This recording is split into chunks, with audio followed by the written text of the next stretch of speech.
Welcome back to the Manc Entrepreneur YouTube channel, and in today's episode we're going to be looking at why don't Amazon understand how shipping in the UK works.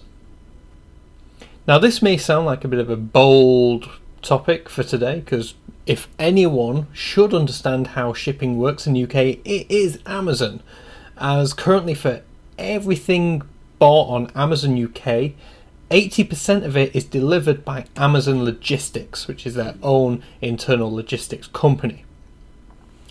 Now, when you're a seller on Amazon, however, you will know that you have to have one blanket price for the UK. So you have one blanket price for your standard delivery and then one blanket price for your express delivery or your expedited delivery. Now, regardless of wherever someone is in the UK, whether they are in London, whether they're in Edinburgh, whether they're in Cardiff, whether they're in Belfast, whether they're in the Outer Hebrides, whether they're in Guernsey or Jersey in the Channel Islands, whether they're at a BFPO address or a PO box, your price that you list on Amazon will always have to be the same. There's no fluctuations, there's no other boxes allowed. You have one standard delivery price and you have one express delivery price. Now, up on the screen right now, I've just put a paragraph from Amazon which details their sort of rules around it, and as you can see, it says, it lists all the places: the Channel Islands, Outer Hebrides, Northern Ireland, blah blah blah. Now that's all well and good until you come to ship a parcel. So for this example, I did a bit of an experiment and I used Parcelforce.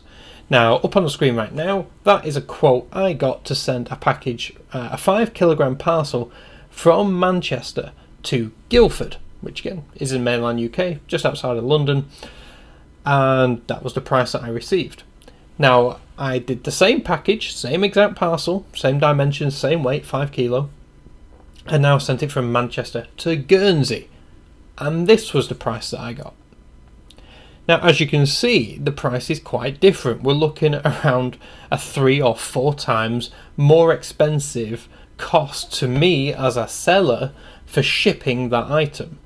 So what that means is that for every time on the Amazon platform that I receive an order from someone who lives in Guernsey or Jersey in the Channel Islands, that I'm going to have to pay, that's the cost to me, is 30 odd pounds to ship the item to them in the agreed delivery time, which I've agreed under, being a seller on Amazon to adhere to.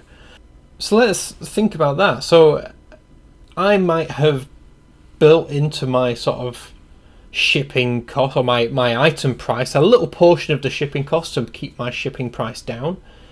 So say if I'm offering a standard delivery for £3, that's fine, but the other chunk of that is going to be purely taken away from my price. I'm going to make a loss on that item, and here's the kicker: I'm going to make a loss on maybe the next 5, 10, if not more items that I sell, because any profit is going to be eaten up by that huge loss on that one item that I had to send to Guernsey. Now on eBay runs very differently. eBay uses something that is like shipping tables, and you can be incredibly specific. You can set, your sort of dispatch days, how long it's going to take you to dispatch the item, where you will actually deliver to, and then I can set different prices for different postcode regions. I can get really specific on eBay, and I can sort of give them the cost price that it would cost me. So if someone is in Guernsey, I can say, listen, unfortunately, because you're in Guernsey and it's no doubt going to have to travel by air at some point or boat, the cost is going to be £30. Whereas if you're in Guildford or Leeds or Cardiff, wherever, it's going to cost you £7, £8 for next day delivery.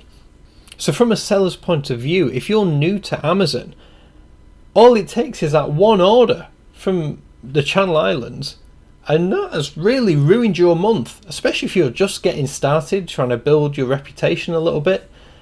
And all of a sudden, any profit that you think you might have made has just been totally wiped out because you weren't allowed to alter the price for the Channel Islands, because Amazon have decided that it includes the whole of the UK, including Outer Hebrides, Northern Ireland, and the Channel Islands. Now, why is this the case?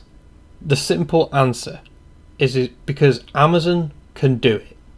Amazon do it, so they expect you to do it. You have to remember, as a seller on the Amazon platform, Amazon treat you as an extension of themselves. You are representing Amazon, and therefore they are trusting you with their customers.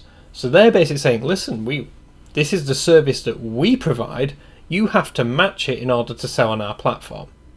And don't get me wrong, it would be very simple for Amazon to code in something in the back end, just like eBay have, where you could select which sort of sellers you would post to. However, that is not the Amazon experience that Amazon want to create for their buyers, and therefore they're just not going to do it.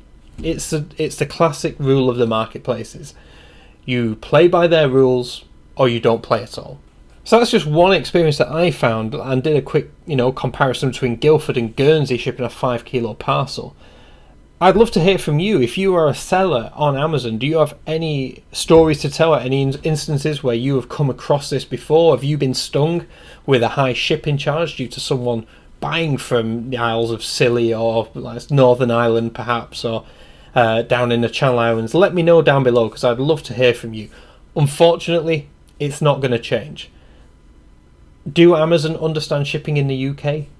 Yes, they do, because they deal with the majority of their own deliveries.